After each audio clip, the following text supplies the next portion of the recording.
Hello, friends. Welcome to your motivational Gen Z and Millennial Expert podcast.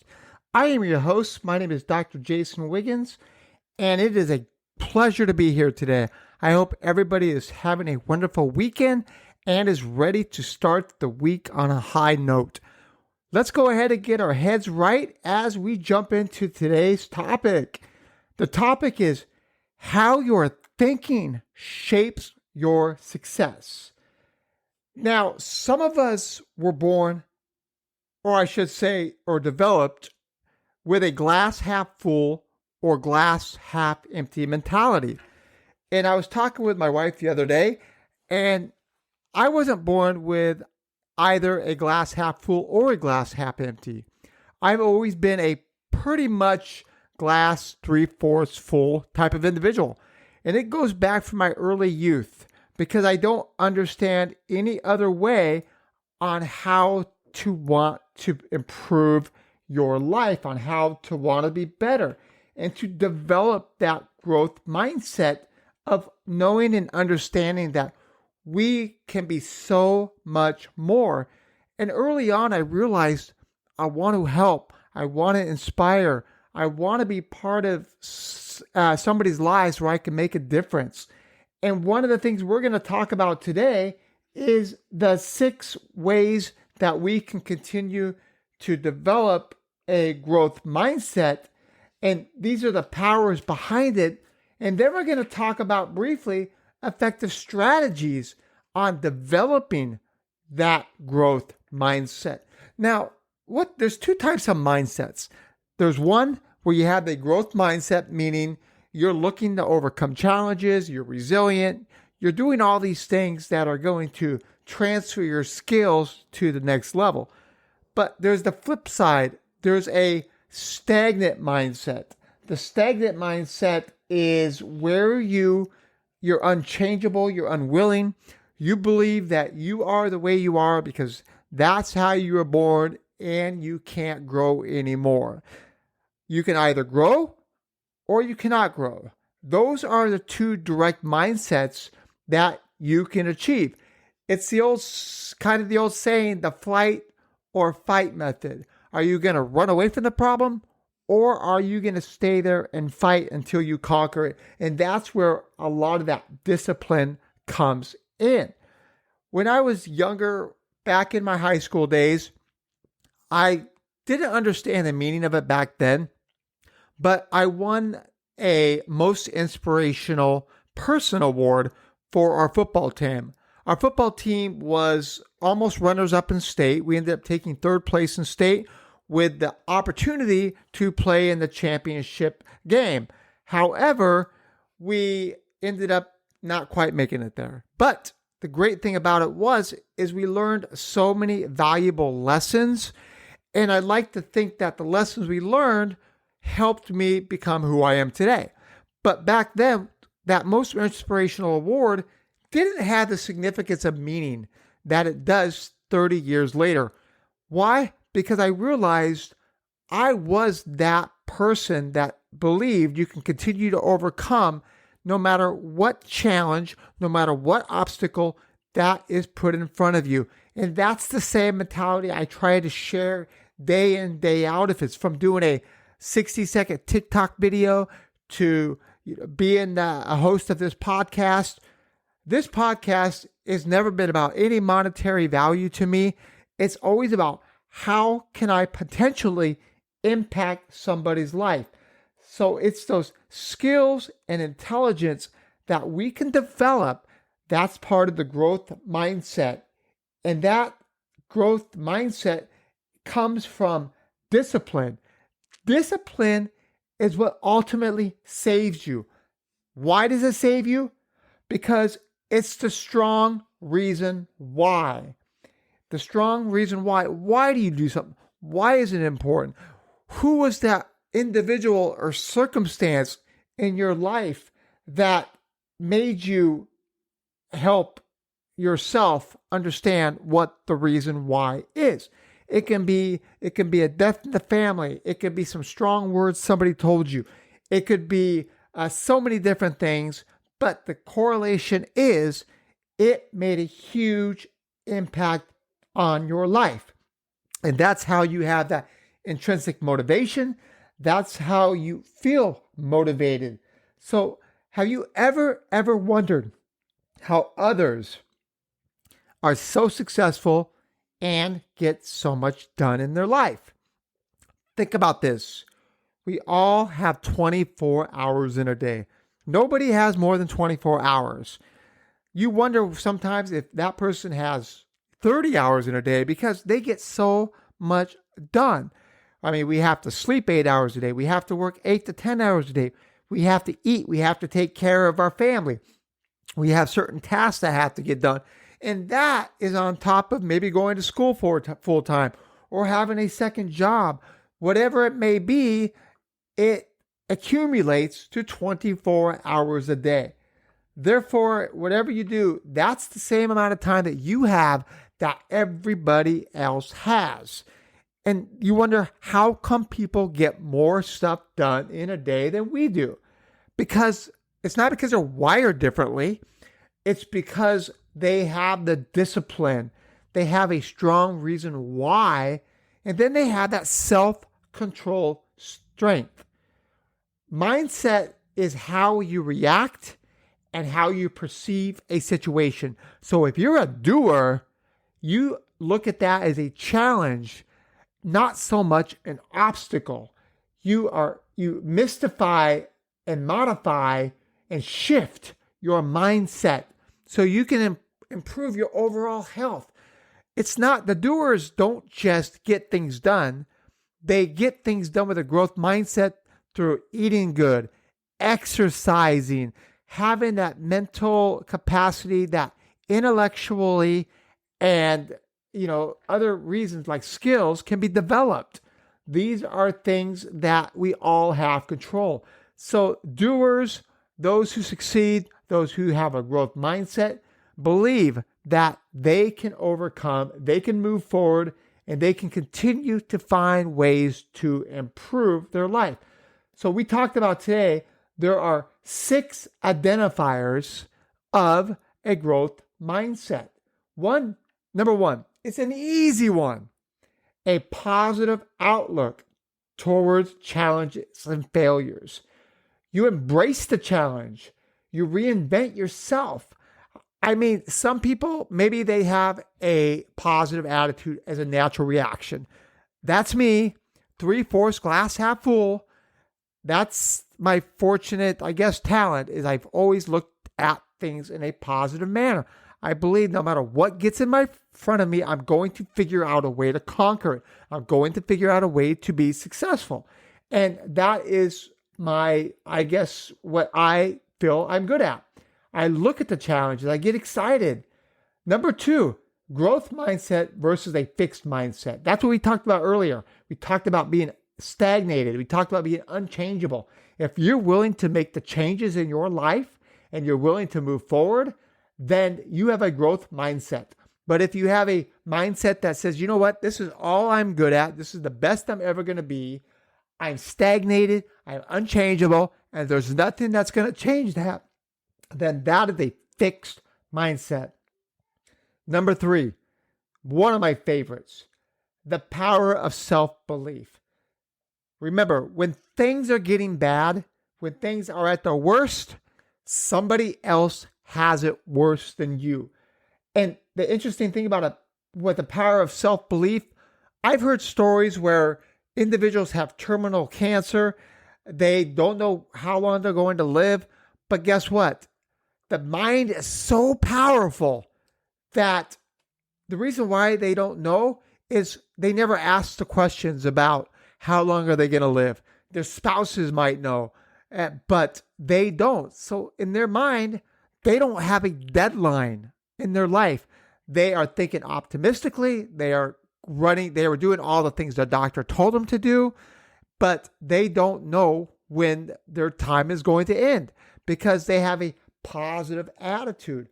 I like to go back to when I was in college. I just obtained my bachelor's degree and I really wanted to go and get my MBA, obtain my MBA.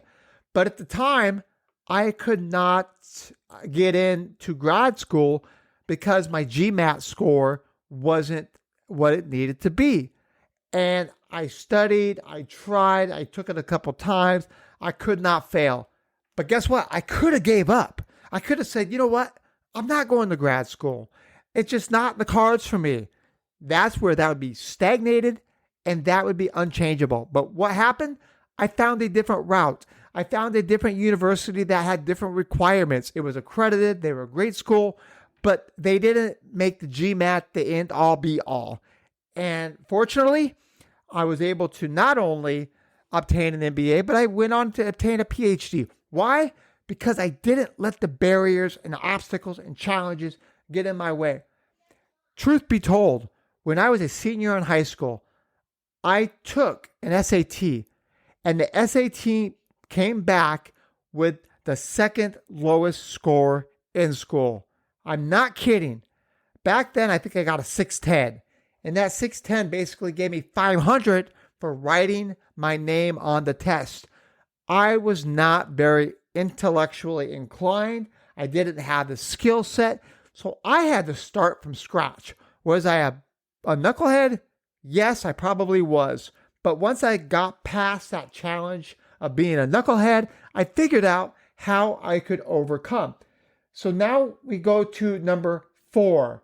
After we talk about the power of self-belief, you have to believe. You have to understand that intrinsic motivation, that internal drive to succeed, the mindset, the resilience to be able to overcome anything that comes your way, and to not have the common roadblock to productivity.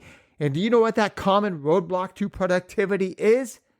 It is the bad, ugly word. You know what that bad, ugly word is? It's procrastination. It's what gets in the way of you being self-disciplined and reaching your overall goals. So number 4 is stress management and mindset. What does that mean? It means you regulate your body, you regulate your mind to understand that stress management is not a bad thing. It goes back to earlier what we talked about, the fight or flight method.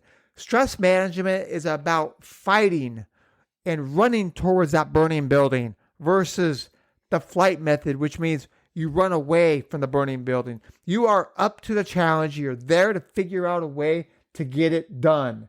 You don't let procrastination get in your way.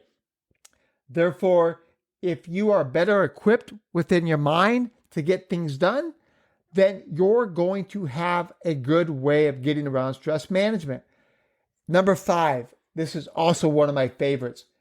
Positive thinking and gratitude. Being thankful for what you have.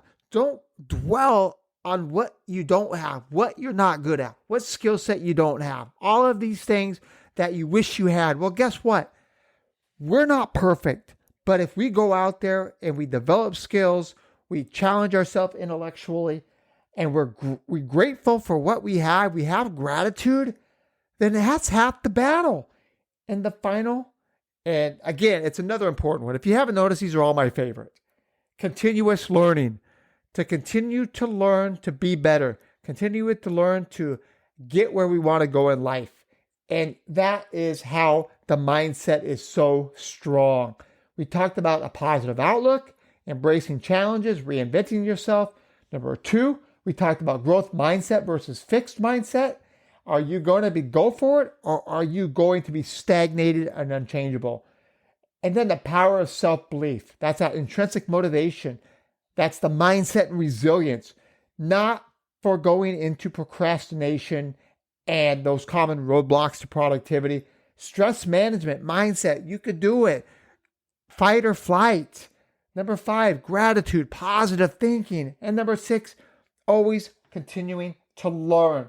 Keeping that glass half full and understanding the strong reason of why and self-controlled strength. That is what discipline and why discipline saves you. So let's talk about the effective strategies for developing a growth mindset. Well, reframe those challenges as opportunities. Simple. Reframe challenges as opportunities. Number 2, focus on effort, not just results. It goes back to a child. My son, same thing. He gets frustrated when he tries something and doesn't succeed. So therefore, you got to focus on the effort. Focus on how hard you tried to hit the ball versus maybe the outcome. Maybe you didn't hit the ball. And just make sure that you look at the efforts and not the results. Number 3, learn from your mistakes. If you don't learn from your mistakes, then that's half the battle. If you try something that doesn't work, then try it a different way. And if it doesn't work, then keep trying, but learn from your mistakes. Here's another good one. I really like this one. Replace "I'm not good at this" with "I can improve." Because we're not good at everything we want to do, but we have the opportunity to improve on anything we want to do. Number 5, seek constructive feedback. Don't get a group of your friends that all love you and praise you and say how great you are and don't provide you with the real feedback, the real substance. How can I get better? How can I improve? How can I be the better version of myself to myself, my family, and all those surround me? Get good, honest, constructive feedback. Number 7, track your progress and small wins. It's okay. You're not going to win the jackpot every time, but take the little wins you have and ensure that you feel good about what you did. And number 7, surround yourself with growth-minded individuals. Find people who also believe the way you believe about fulfilling success, ensuring that you have people that want you to succeed. You want them to succeed. And that's how you inspire others to get better. That's why you have group events, you have corporate events, you have all of these type of events where you get people together. Why do you get people together? So they can succeed together. You can't do it all yourself. It's important to get the people and help around, to surround yourself with good people that will help you get where you want to go. So if you really want to wonder how people are so successful and get so much done, take these tips on growth mindset and then take these tips about strategies for developing them and hone your skills, demonstrate your intelligence, demonstrate your intellectual acumen, that you're willing to take the steps needed to be successful. Let your boss know that you want more. You want more responsibilities. You want more training. You want to continue to get better. And the same thing with your spouse. Let them know that you want to get better. You want to be a better husband. You want to be a better wife. Let your son and daughter know that you want to be a better parent. You want to do things that will help them develop to be successful young men and women as they grow up. This is where the growth mindset is all about, not just intellectual. It's about your exercising. It's about your mental capabilities, your physical capabilities. It's about taking that total package together and improving when things don't always seem better. If you improve, things will get better. Keep the growth mindset. Don't ever get into that fixed mindset that says, this is all I can do. I can't be any better. Today, I hope you receive some good information that's going to help you start the week on a fresh note. It's going to help you grow as the weeks go by. So I want to thank everybody for your continual listenership. We have listeners all over the world, and nothing excites me more than to see the great comments and constructive feedback that I get. So continue to save the podcast, continue to ensure you subscribe, like, whatever it may be, if it's on YouTube or on your favorite podcast platform, and please share with your family and friends. So I want to thank everybody. I appreciate you. Take care. Bye-bye, and we'll see you next time.